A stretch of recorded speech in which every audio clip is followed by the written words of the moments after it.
I want you to take a moment and think about what masculinity means to you. When did you create or choose that particular definition?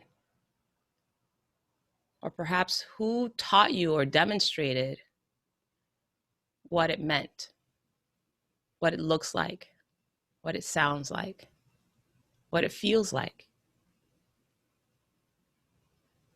And consider, is the definition you have empowering to you, empowering to others?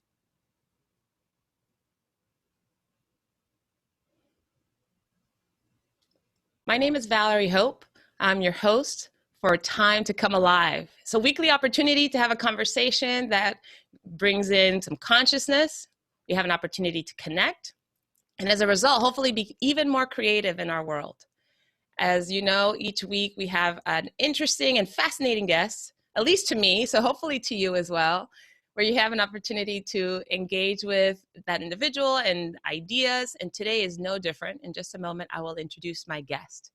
But not before saying, those of you who would like to get this podcast in your inbox, be sure to go to timetocomealive.com and subscribe.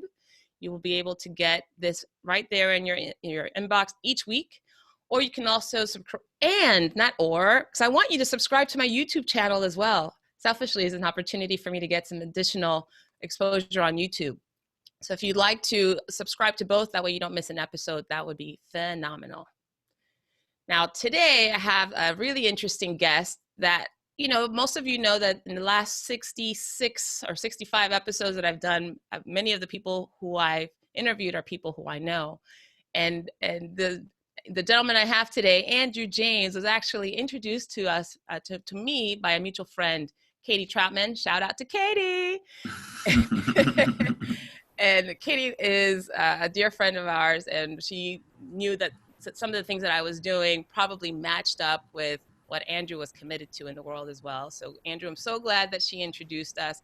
And as a result, we had a conversation. I can't even remember the length of the conversation. I just do remember that during the conversation, we had such deep and meaningful interaction about what you were up to and why you were doing it that I thought, okay, yeah, this guy definitely needs to be on my podcast and share this with the world. So welcome to Time to Come Alive. Thank you. It feels really good to be here. Yay, I'm glad. Yeah. Have you done other podcasts, Andrew? Once or twice. Yeah, I'm not a pro. So. Not a pro. Okay. Yeah.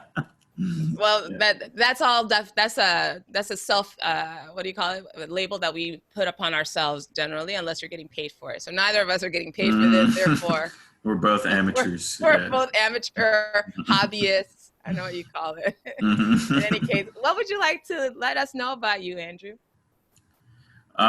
Well, it's really good you and I scheduled this a few months ago, and so much has changed. And yeah, but I remember that conversation you were talking about when we first spoke, and I remember when we talked about a lot about what I do. I do this relational meditation called Circling, which is really fascinating, which I'm really immersed in. But then I remember on our call, you really came alive when we started talking about conscious masculinity. Yeah, and you were excited. You were talking about how you're going to have this, this series of male guests on your show, and I'm part of that. You are, unwittingly. I know you thought you were coming to talk about circling. Absolutely. But but here's the thing I think is really important to know is that you are really committed to building community through what you do. And it just so happened in our conversation initially, you were focused on also building a male community. So that's kind of how those two are related. I don't see them as separate at all. But so let's let people know about circling. What is it exactly, and what is it that drew you to doing it? Yeah, that's kind of a story. I mean, circling, I discovered it here in DFW back in 2015. And I was in this place where I was really exploring new things and just in a place of exploration. And I had stumbled on a couple circling events. And circling's all about like authenticity. I think my first sense of it was like, oh, these people are being really authentic with each other. They're just like saying what's true, even if it sometimes like sounds rude or something. They're saying it. It's like, yeah, they're being real with each other. And I didn't really like it at first. It was like, I think I actually thought like, oh, maybe these people are kind of full of crap, or like there was a distrust that came up in me. And then like I kind of met this woman and I was really interested in her, and she was going to do the circling training. And I kind of just like followed her there. She was like, oh, you can spend all these weekends with me. And then, so I went. Wow. And I think that was like sort of, yeah, just to be honest, that was what happened. And then she ended up dropping out of the program, and I ended up like, just thinking, oh, this is the greatest thing ever. This is, at the time I was like, oh, this is the thing that's going to like change everything. Or I'm not like that so much about circling anymore, but at the time I had a lot of enthusiasm for it. And I can say a little bit more about what it is. It's, some people call it like a conversational yoga of life-changing conversations, a relational meditation, a meditation on human connection. Some people, it's like a dojo of self-development where you kind of practice the skills of relationship. But really I've liked, the definition of, it's like a yoga of life-changing conversations, that it's a practice we come to again and again to try to create these like incredibly memorable, transformative conversations. I think that's interesting. The life-changing, the yoga of life-changing conversations. So what is it about? First of all, why is it called circling? Yeah. Well, the most obvious answer to that is when you do it live and in person, you tend to sit in a circle. That's like the obvious answer. Okay. But it's also been described as like, if I'm circling you, I might say like, I'm circling you, you're the object of my attention. There's like a way I can come at you like directly, but then there's a way I can like approach you from like all these different angles and be like, oh, what about this? Or what about this? And there's an energy to circling where it kind of feels like I'm coming at you from many different angles. Okay. So I think the name works in both of those respects. Not predatory behavior at all.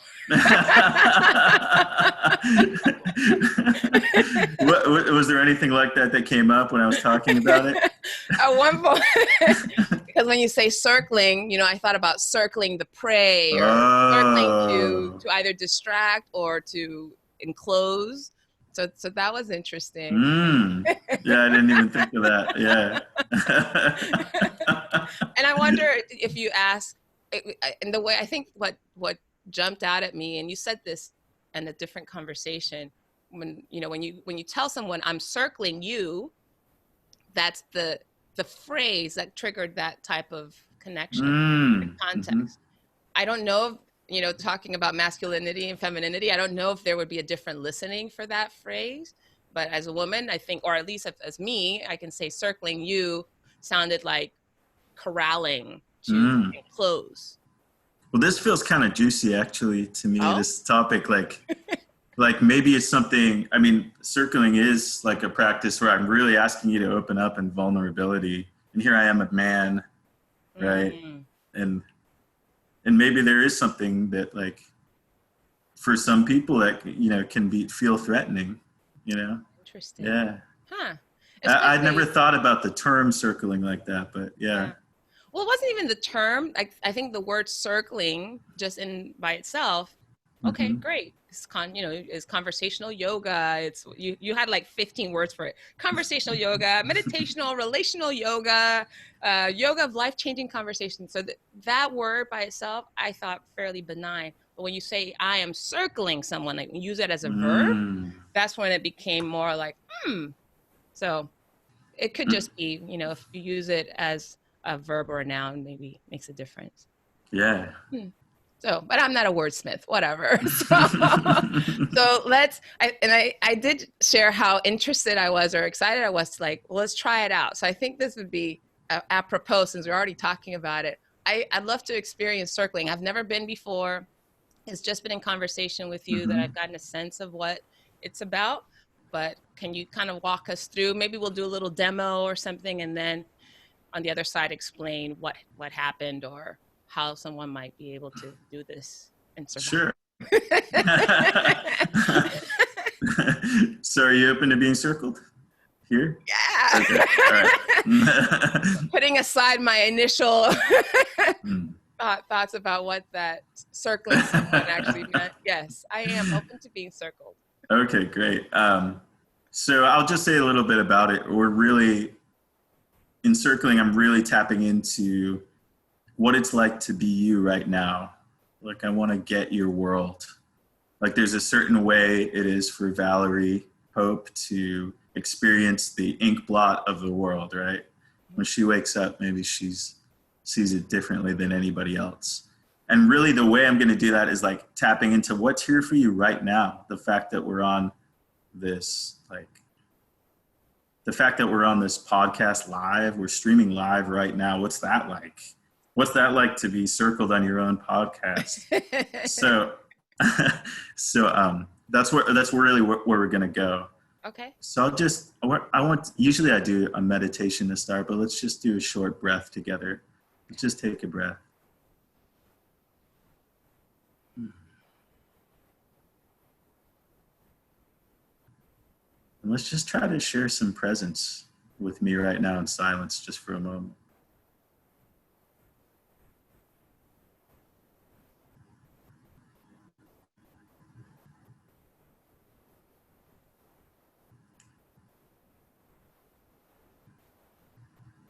So I'm curious how it is to be in that moment of silence with me.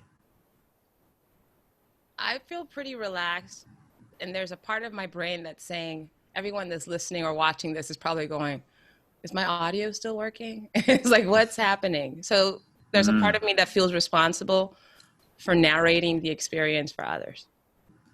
Yeah, so there's like this concern for the listeners. Mm-hmm. Yeah, and maybe like just doing this, like part of you is like letting go the reins of control. That's what I'm imagining, letting go of control just a little bit. Yeah. Yeah. Well, the show is all about being conscious. And so I think this is probably a really great experience for demonstration of consciousness. Even saying more, like I have the habit of, when I'm doing the show, looking at the camera, which is slightly above the computer, above the image of the person, because that I know that conveys eye contact. But when you say, let's just be here in this breath for a moment, and I'm like, well, I can't really see you unless I look down.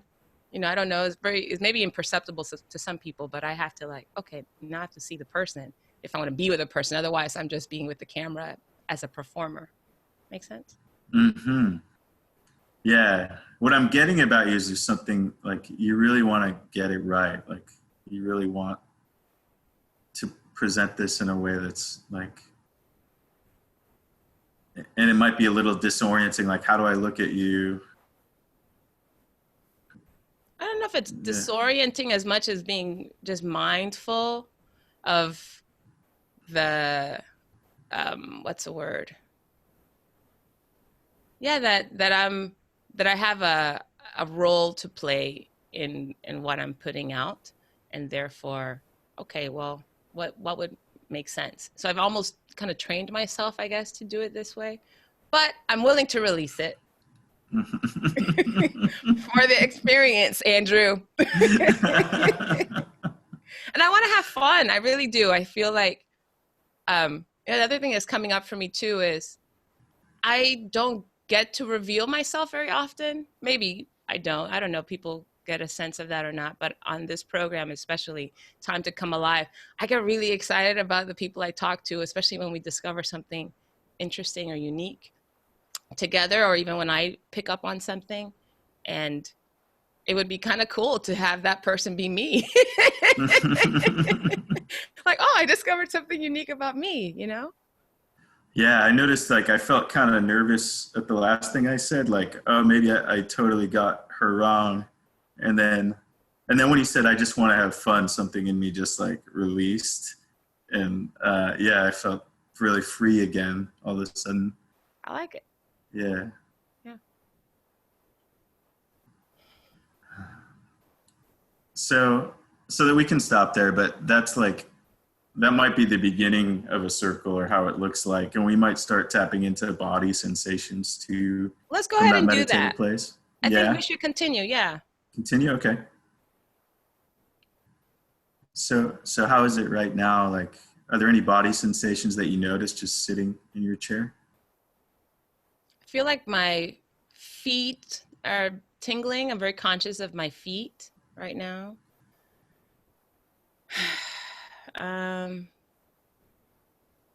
I feel like this chair has been a companion to me for the last few weeks.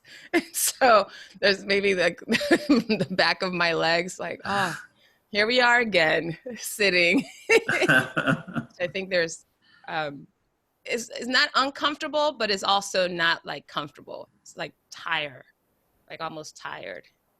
Yeah. There's a tiredness. Yeah, in my Yeah. legs specifically. Is there sort of like an emotional quality related to that as you say that? It's interesting because I feel like from the waist up, I feel really engaged and very lively. But from the waist down, it feels a little bit like, I don't know, numb is probably too strong a term, but there doesn't seem to be that sense of aliveness, of energy Mm. flowing from the bottom down as I feel from the bottom, from the waist up. Yeah, I never would have guessed that. I could only see the top of you. And My legs are not dancing under my desk or anything. So yeah, so it just feels like they're just kind of there. Like I don't feel like the life force that I feel at the top half of my body seems to be as strong. That's actually quite interesting observation to have. you just seem like almost buoyant to me. Like I don't know you, but every time I've talked to you, and now there's like something really lively about you, and just easy to be with. Mm. Yeah. And I'm like, is that just the way she is? Is that how she is in the world? Like, is that a question? that's my wondering if you want to Wondering. answer it. Yeah. Or what's that even like to hear? It's validating. And I mean, there's so many ways in which I say, yeah, absolutely. But it's not, I think a part of me is hesitant to say, yeah, because I don't want it to feel or come across as I'm putting something on being lively. I'll share this. I had a revelation, I don't know, a couple of weeks ago now, where in a meditation I was visualizing, and my great grandparents came to me. Every time I talk about this, I get a little emotional. Mm. And I've talked about it maybe 3 or 4 times now. So it's interesting that emotion still comes up. That it's not even sadness, but it's a little bit of nostalgia, perhaps. Mm. I never maybe met one of my great grandparents, but I didn't meet the others. And in this visualization, they came to me, and they were immigrants from the Caribbean islands to the Republic of Panama during the early 1900s, late 1800s or so, and for the construction of the canal. And they immigrated and left a lot of things behind in order to sacrifice for this new life. So my great-grandparents settled in this new country. My grandparents were born and raised in this new country. My parents were born and raised in this country. My brothers and I were born and then somehow began to be raised in this country before we immigrated to the US. And in the visualization, that idea of having to sacrifice and give something up every time for financial gain or for opportunities, for better life, was very strong for them. And what they told me in that meditation was that it doesn't have to be that way for you. Mm. Like I didn't have to sacrifice and go find opportunities. I could literally just be joyful I could just connect and tap into that. And so when you said, that's what I got out of all, that's all the stuff that came up for me. Mm-hmm. When you said that sense of aliveness, I feel like that's my legacy. You know, they shared, made it, gave me, guide me to tap into that as a responsibility. Not like a, now you got to go and find your joy, but as in a freedom, a permission to tap into that. So when I don't feel alive is great information for me. Mm. So how's that to say? I almost sensed like an emotional quality as you were saying it. Like, Yeah, there's like relief in saying it. There's a sadness that I've never articulated that to others and how important it is to me. That explains sometimes what I do and why I do it, or how I speak and what I share. And yeah, that's what comes to mind. It's a little bit of a, oh, this is it. yeah, I feel really impacted. Like I felt like it was like a pleasant feeling, but also some emotion in my chest and abdomen as you were saying that. Yeah. And I don't know if I was sensing it felt like gratitude to me. Yeah. Like, yeah, like there's some like boon you've been given by your closest ancestors. And it's like, oh, it's a sense of freedom. Like, oh, I can just be, I'm free to be, they've sacrificed so much in the old world and I can just be happy. Yeah. I can be alive. Yeah. Yeah. Yeah. I think what came up for me when you said the word happy, I have a little bit of a resistance to the word happy. Because happy is kind of, I don't know, I'm not dissing the word happy, but for me, it feels a little shallow, the word happy. You know, I find that all of what's happening in our conversation and what's coming up is so deeply within me that it comes out. Like it's take the plug or the stopper off, you know, and that's why the word joy has always been so important to me, and seems to be my company's called Connect to Joy. I went to a friend's wedding years and years ago before I even ever thought about having a company, and I sat at the table. They had all these different labels to know which table the parties were to sit in, and my table was labeled joy, and it had the word in English and in Hindi, and I took the frame with me. They said it was okay, but I mean, it's been years now. They're still married, so it's good. But that there's a quality of that word that I feel better describes this sense, because I think it's embodying both gratitude and lightness and freedom. There's like an expression of love also mixed into that. Yeah. Yeah, that word joy feels richer to me too. It almost has like a bubbling up quality to it, like champagne or something. Yeah. I don't know. I'm imagining like, or something to be celebrated. That's how it lands for me. Yeah. And it fits you too. Yeah. Like as I say that, I'm like, yeah, happy doesn't really fit. Joy fits. Because I can be seriously joyful. Well, passionate, passionate about something. I think joy and passion also work. Because I feel like even here, just a sense of ease, I think about this is a podcast that I'm hosting where I have a guest who's asking me more questions than I'm asking him. And there's a part of me that's kind of like, oh, this is really cool to experience what conscious connection and creativity is like in practice, not just in conversation. So is there any of that joy here now? Yeah. There's an ease to it. Yeah, this seems really easy, Andrew. Easy. Well, easy. What's easy like? Easy like I'm comfortable answering your questions. I feel that I have words for the most part to describe the things that you're asking. Paying attention more to like myself. I'm like, oh, I need to take a deep breath on that, or I feel very conscious right now. And so there's a bit of an ease in being with this conversation, if that articulates it.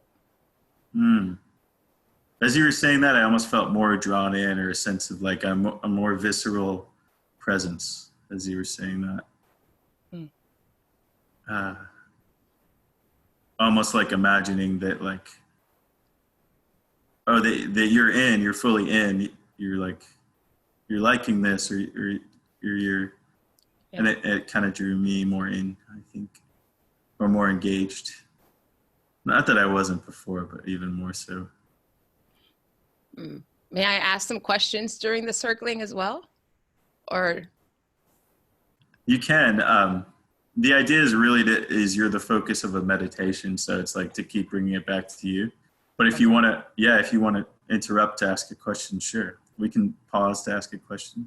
Let's pause. Yeah. Because what you just said about feeling more drawn in also brought to me when we have conversations with others. I have also noticed that quality when there's a really good conversation is like, I don't know what drawn in could mean for some, like, I want to know more. For some, it could just be, I'm just more present now. I'm listening. But I'm curious what drawing in means to you. Like, does that mean that you are more curious? Like, what happens as a result of being drawn in more? Yeah. I don't know, for a while I was having like tons of like lunches and coffees with different people. And I was noticing like some of the conversations just felt incredibly alive to me and some didn't feel alive. And I was like, what is it that like makes a conversation feel really alive? And I don't mean circling, but just like a dialogue. And there's moments where I start to get, it's almost like moments where I really just, people say drop in. It's almost like the rest of the world fades behind me. And I'm like, I'm just engaged and like interfacing with you. And it might be like this flowy state. It's like a state where I just lose time. Like time seems to go away. There seems to be novelty. It seems like light bulbs keep going off for me. It's like, and we're like bouncing back and forth, almost like your idea contributes to me. And there's this back and forth that just feels profound. And I've been wanting to know, like, how do I create that? How do I create more of those? And that's been such a passion project for me. And I've done different other hybrid modalities where we circle on topics, and sometimes we use some circling moves to get there. But really, I want to know reliably how to get in these flowful conversations. Mm-hmm. So did that answer your question? It does.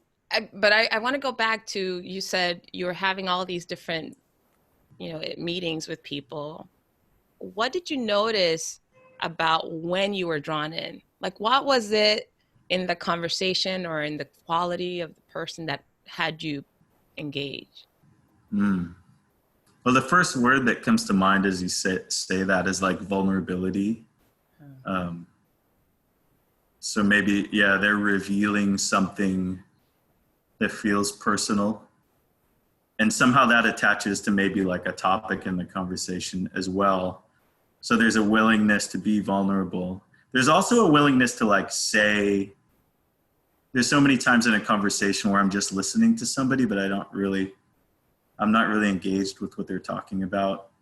Or like somebody's telling me about their work or something, and I'm like really not that interested. But there's a way that sometimes I'll just tolerate that. And rather than tell them like, hey, like this isn't really bringing me alive right now. Can we shift? So it's like finding a place where we're both really engaged, first of all. There's a willingness to be vulnerable. Maybe we're taking off masks in that. Like there's a way that when I'm talking to people often, I can be wearing a mask because I want something from them. So if I'm wearing a mask, it's because I want to like, maybe I want you to invest in me, or I want you to like me, but I'm not just saying, oh, I want you to like me. how does that feel for you? I want, Yeah. you know, and that's intensely vulnerable to say. Yeah. Yeah. This is what is fascinating to me about this conversation is, you know, I am listening and I'm also reflecting. So what What are you reflecting on? Yeah. what is bringing up for me is the conversations that I've had with people, because I do, similar to you, I do meet with people one-on-one. I've had conversations on Zoom or in person where it does feel kind of like going through the motions. I'll give you a quick example. I met someone at a networking event, and you know, we'll always, hey, here's my card, let's connect, and we'll talk over coffee or whatever. So we had a conversation over the phone, and prior to the conversation, I even thought, why am I calling this person? Like, why is this conversation important? Do I even want to have a conversation about this? You know, you mentioned so much has changed just in the last couple of weeks. Like, is this even? So I had that already going in. that this wasn't going to be as interesting or as meaningful as I probably wanted it to be. And then during the conversation, I kept trying to figure out what can make this conversation meaningful. I wasn't trying to figure it out. I kind of gave up on it being meaningful. I thought about it for a bit and just like, what question could I ask, or what could I share? What do I want? I don't want anything. No. But I didn't even say that. And I think, you know, I allowed the person to share what, you know, they wanted to share about whatever their project they were working on. And, you know, I acted appropriately and, you know, politely interested. And I didn't commit to anything, but I really felt like that was a throwaway conversation. And it feels bad right now to even think about having a throwaway conversation ever with another human being, you know? Knowing going in that was probably going to go that way. And I probably created it myself. So I'm curious, what comes to you when I say this? Yeah, like listening to you say it, I felt some sadness and almost like something was like shriveling up a little inside of me. Just probably me being reminded of similar times in my life. And then there was like a slight little fear that came up. I'm like, oh, I hope she doesn't do that with me, or I hope that like I'm not that person.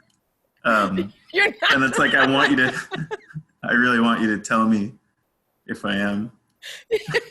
I'm not describing this conversation, no. But isn't that funny how like we play it? Like, I hope that's not me.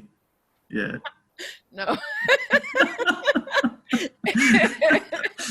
That's funny. No. It wasn't you. It wasn't you when we spoke months ago, and it wasn't you right now. No, it was a whole different conversation, but it's interesting, I think, for me to hear the impact of conversations with people that don't have a quality of connection or vulnerability, or right, and those that do. And even just you hearing about a conversation that I had with somebody totally different, how that produced a reaction for you too. And it just reminds me of how connected we all are. Mm-hmm.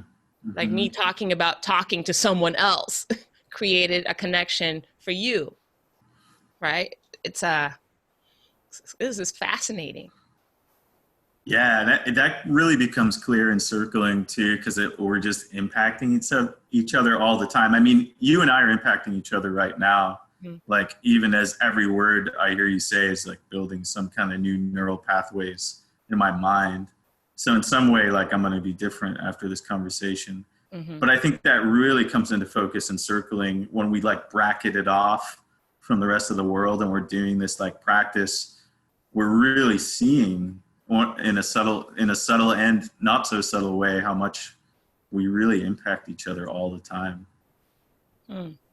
I love, you know what, when you said that being different in every conversation, like you literally have a new neural pathways created, like literally physically something happens when there's a conversation, right? Physically. Mm-hmm. Either our breath pattern changes, we have more oxygen, less oxygen, we have more blood flow, slower, like it's quite fascinating to think about it in those terms.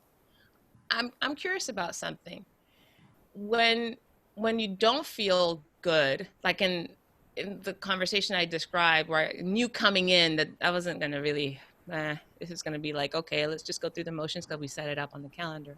But when you come into a conversation or a connection with somebody like that, how does that impact the other person? What gets created and how does that impact? Like when I'm going into a conversation that I might not be that interested in, or I might have ideas about, where like, oh, this doesn't feel really alive. Yeah. Yeah. Well, I imagine like going into it with that frame in mind, like, oh, I wanted to talk to this person about something, but maybe not so much anymore. Then I imagine like even that frame can impact it. But if I just come into the conversation, I'm just open to novelty and I'm just open to what's here now. And it's like from that place, like an alive conversation can open up.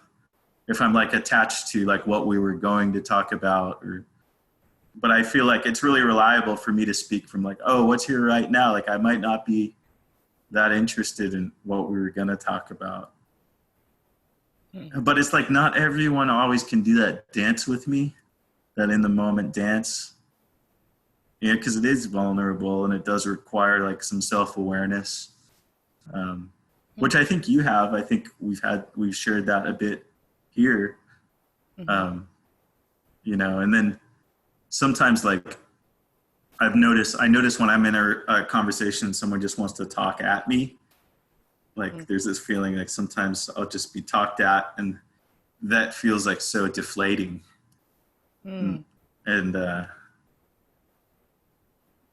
So yeah, there's something about conversation as collaboration.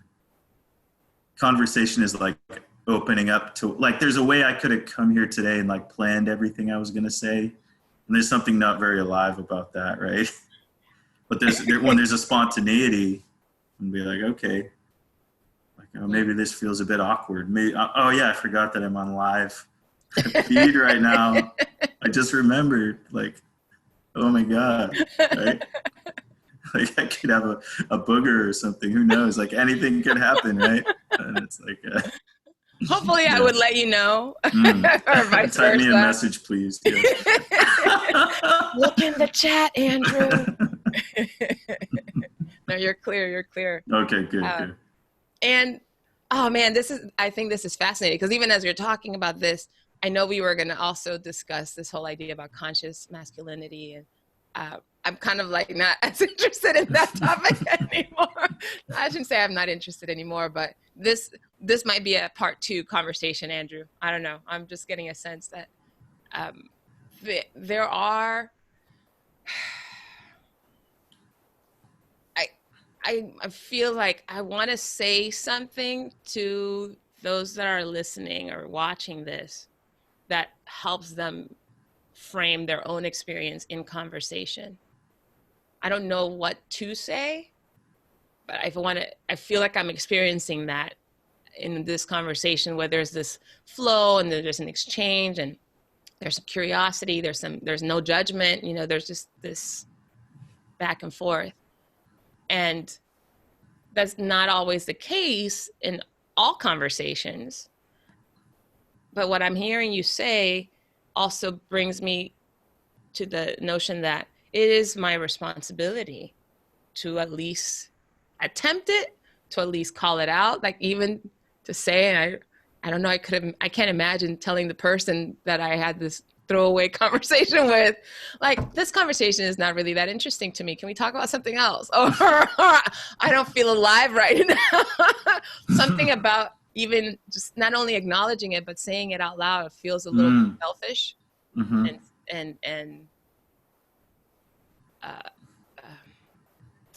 trying to think of an emotion there, but like there's dread. Like, oh, is this person going to be offended? I now need to take care of their feelings too, and not just mine. So yeah. Well, to reveal like something unpleasant, and if I'm revealing something unpleasant in a conversation, I'm more likely to do that with somebody I trust, like that can receive that. But like I've learned in my experiences, like I can speak to how unpleasant something is right now, or this feels unpleasant to me. And that kind of shines a light on the negative side of it.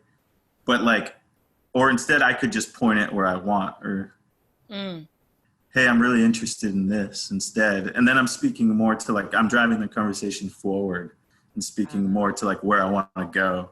And that's almost a quality of leadership, right? And that's, rather than, rather than focusing on what I didn't like or what didn't feel good, I can just like point it to what does feel good. I'm sorry. I'm sorry. I don't know why I'm laughing like this, but what comes to mind is some of the, and oh my gosh, I think I saw in a post that you did on Facebook at some point. Every once in a while I notice you will post something and say no advice or no recommendations, or there's a phrase that you use, I can't remember exactly. But you're not looking for advice, you're just kind of sharing with people what was on your mind or on your heart at the moment, and then for people to comment. I imagine that's like a circling comment opportunity. And when people, inevitably, someone might say something that comes off as advice.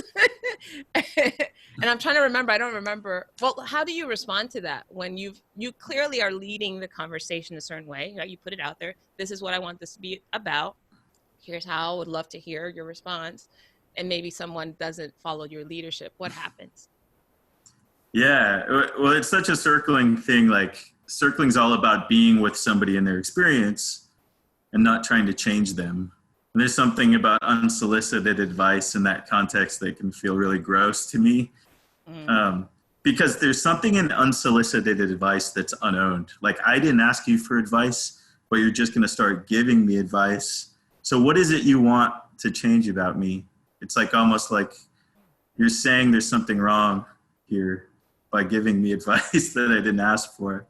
So it's like, so sometimes I'll see somebody give unsolicited advice to somebody else in a circle, and I'll be like, oh, what do you want for this person? I imagine that when you say that, there's something that you want for this other person.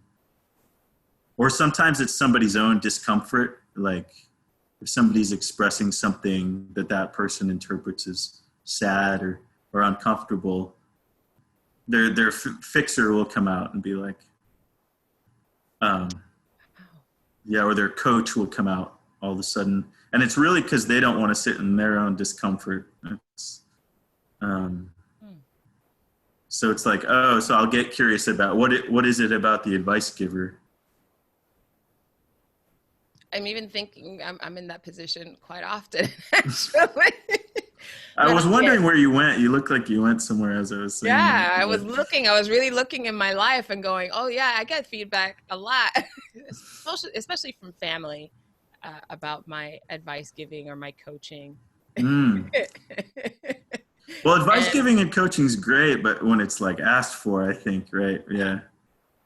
And I think what you're also teaching is, it's just really being conscious in this conversation.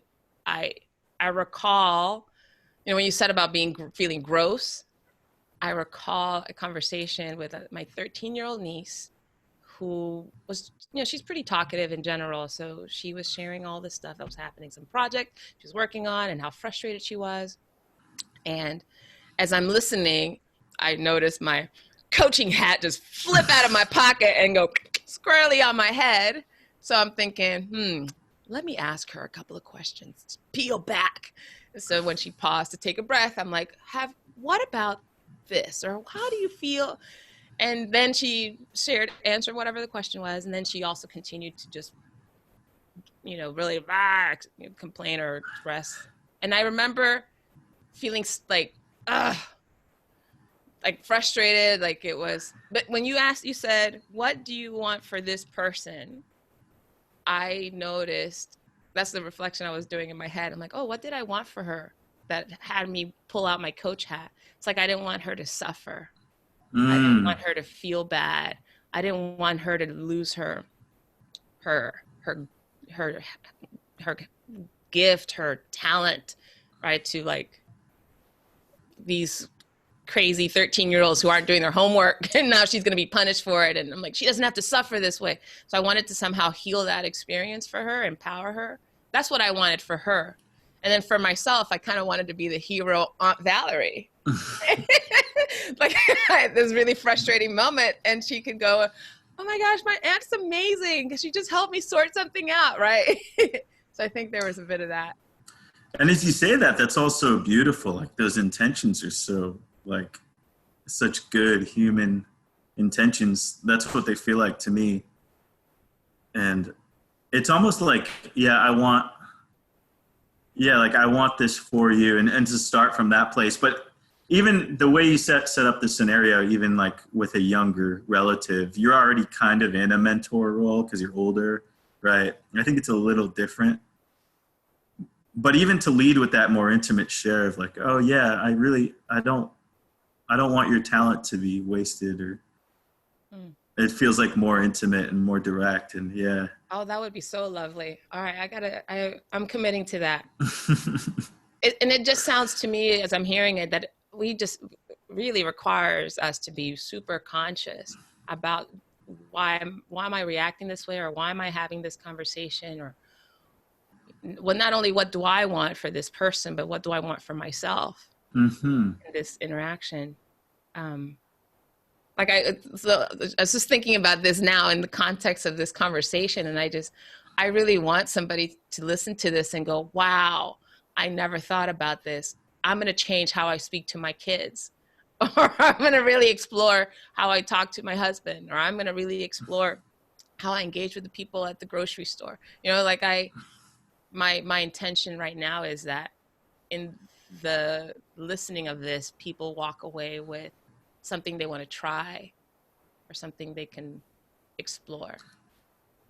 Yeah. And sometimes people call like circling a communication practice, but it's like so much more. It's really like the invitation to really start to become aware at new levels and curious about, oh, what's behind what I'm saying? Why do I even want to say this right now? Or like, what's driving my behaviors? What's driving my motivations? Where does my attention really want to go? And there's something about like starting to take that journey, which has brought me to life. Like it's so much more than just communication. It's like actually getting in touch with what's actually going on with me in my interactions, and in what I really want, like that brings me alive. Yeah. Why did you get into this? What was it? I know the girl, right? You mentioned the girl that you followed for the week, but what was it that had you even stay and not take it on as a conscious practice for yourself? I think I was skeptical of circling. I was like, okay, at first I was like, is this just some kind of like faux authenticity that new agey people kind of do or something and they're just putting on that facade. And I think circling had to prove itself to me. But then once it proved itself to me, it was like, oh yeah, this is everything I've ever wanted. Like I've always like craved people being real, or craved depth. Just I always felt like growing up as a teenager, there has to be something more than these interactions. Like it feels like we're just kind of glossing over what's real. It feels like we're just going through the motions. And there was something like that just made me shrink and like, you know, and so in a way, like circling brought me back to life, or showed me how to live a more fulfilling life. And now I can't even separate it from who I am. It's just who I am now. So, so I have my own personal experience with you because of this conversation and the one that we had prior to this. But what is it like to meet Andrew at the grocery store, or at the coffee shop, and you're interacting with the barista or something? How does that Andrew show up? Yeah, part of me wanted to turn it back on you and ask you what you would think, but we can do that after. Yeah, I mean, I tend not to like engage in, I am an introvert and I tend not to really engage with strangers, but sometimes I do in that way. Or like to really drop in and interact with somebody at that level, I don't just really start doing it. I mean, I think for a while, I think I was riding Uber for a while and I would try to circle the Uber drivers. And some people are just open to it and some people aren't. But then afterwards, I was like, well, maybe it's not a good thing to do. Like, I think they call it guerrilla circling. And but like, so, yeah. That sounds really predatory like behavior. Gorilla circling. Well, sometimes like people will start circling at people at parties and it's like a hit and they love it. And other times people are just like, what the hell are you doing? Like, you know, so often it's like the skillfulness and the quality of it. If it feels like an ordinary conversation, if there's something that feels artificial, like I'm trying to do something to you, but if I'm just like kind of weaving circling principles into like a regular conversation, then that's really skillful and smooth. And yeah. And people are always asking like, oh, how can I bring this into life? Like, how can I integrate this into my everyday life? And that's like a whole nother skill set, is like, how do I weave this in a natural way? Where it's like it's not like I'm doing something to you. It's just like part of the way I engage now. I can see where you're wanting to circle people, just like the intention of wanting to circle somebody could be little contrived, right? And self-serving in some cases. Like I'm gonna bring some meaning and purpose to this conversation. I get that. I remember, I don't even know how it came from. Maybe it was a communication course that I took where I really started getting present to like who I was being in conversations. And I remember going to Whole Foods, actually. I was wearing this cute pair of boots that I really enjoy wearing. And, you know, I was going through the express line and the cashier, as they normally do, hi, how you doing? You know, as I'm taking my stuff out of the basket. And I remember just for a moment thinking, my feet hurt. And so I told her, I said, no, back up. She commented on my boots. So she's like, oh, your boots are really cute. And I'm like, thank you. My feet are killing me. But they do look good, don't they? And it was such a like, I remember just feeling like relief. And we didn't have to do like the whole, hi, how's your day? Oh, my day's great. Hope you have a good day exchange, right? It just brought a whole different quality in that, you know, 1-2 minute conversation.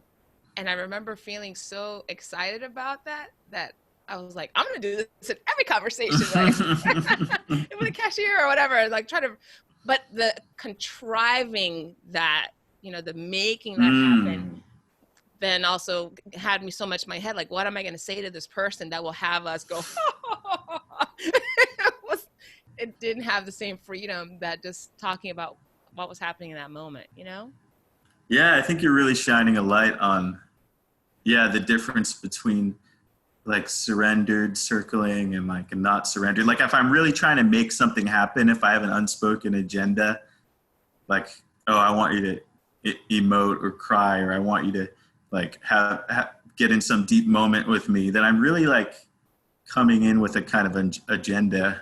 But if I'm really just surrendered to like what's happening right here, right now, oh yeah, my feet hurt, these like, and then just moving from that place, then that's like, it's almost like more fake than the ordinary fake, right? It's to have some unearned, like contrived, yeah. Yeah. What fake authenticity could I bring? Right. Yeah. Then I'm almost like using authenticity as a mask or something. Yeah. Ooh. Oh, there's like, it's so meta. Very interesting. Wow. So we didn't talk at all about the conscious masculinity piece, but I do want to bring in, you know, maybe just a final question about how this, or how you've experienced this to work or feel when you're having a conversation with men versus women. What is that like? Is the circling quality the same, different? Yeah, I mean, it's probably different depending on who you ask. For me, I don't know, I've grown as time has gone on. become more and more interested in circling with men, even more so than women, or relating with men. I still love to circle women, but there's something about masculinity where I learn more. Sometimes it's more of a mirror for me, just because men sometimes experience a lot of the same themes and in just the male psychology. And then there's something about, I think like maybe in my life, like I lacked vulnerability with other men. And now to have it feels just so fulfilling, nourishing. Yeah, and I'm just so grateful for the men in my life, like my brothers, you know, that I can be vulnerable with, and guys in my men's group. And it's just, men need that so much. Like, yeah, I can't. And, you know, it's like, it's almost, I think we might have mentioned this in the other conversation. It's like men these days they're not very good at preserving or having deep friendships after like the age of 30 or something in America. And then like the burden almost gets placed on women, like in relationships, like, oh, I have to be the best friend too, because you have no friends, or so, you know. And it's just like, so it's like once men start to get their needs filled by other men, and we almost can show up for women better. And I think that's such an amazing thing. Like I can show up in my relationships with women and my cup is full. Wow. Because I've already gotten what I've needed from my brotherhood. Wow. I think that's really profound. You know, I have 3 brothers, and I'm the only girl. And so for me, you know, relating to men somehow has been just a normal part of my life growing up. And I think now as we're older, I can see that there are things that we just don't, there's a level of sharing that happens is more profound, but at the same time doesn't necessarily fulfill quite as deeply, right? And I think I have my hidden agenda is that my 3 brothers circle with each other, because I would love to hear and see what that is like. You know, how do they interact with each other? That's a little different than how I interact with them. And I even feel like me being in the middle of it takes away some of that openness, perhaps. I don't know. I don't know if I contribute or take away. I'd have to ask them, but I think you're having me look at how I expect men to communicate with me or with each other when I feel somehow that I'm the orchestrator of these connections. Yeah, I don't know the answer to that yet, but I'll be paying attention. Well, Andrew, this has been really fascinating and fun. I don't even know what to say. It's just been really, it's been easy. I so appreciate the liveliness that you brought, the authenticity, the space that I think you were able to create for one another. What was this conversation like for you? Well, I think it was an example of like one of those conversations I mentioned earlier that felt pretty alive to me, and I kind of lost time and time went. And so I felt engaged. And so yeah, it was like one of those. Cool. Yeah, same here. But being the responsible host that I am, I'm like, oh, we're at the hour. Is there anything else that you would like for people to know about circling, where they can find out more information? How do they connect with you? Yeah, so while the world is in quarantine, I'm leading circling every night except Wednesday night online on Zoom. So if you want to join the Circling Collective DFW group, or add me on Facebook, Andrew James, and you can get plugged into that. And it's really provided like a real like deep connection for people that are lacking connection right now. So I'd love you all to join. Excellent. And I'll make sure to put the links and your name with Facebook and all that on the show notes, so that way people don't have to scramble and do a bunch of searches. Sure. Fantastic. Wow. Well, it's really been an honor to be circled and to have you share everything that you shared with us about your experience. And I've brought that to life in an actual, not only demo sounds so shallow to say, but to experience it firsthand. And you know, my hope is that for those that engage with us, you all have also had the opportunity of experiencing authentic conversation, and you felt more connected, even as an observer, as a result. That's my wish for you all. And if that didn't happen, then go out and create it. Go out and create it. Thank you all so much. As you know, we have a weekly conversation with a special guest. Next week will be no different. Make sure to stay tuned. Subscribe to timetocomealive.com so that you can get this conversation and many others in your inbox. Have a wonderful rest of the day, everyone. Bye.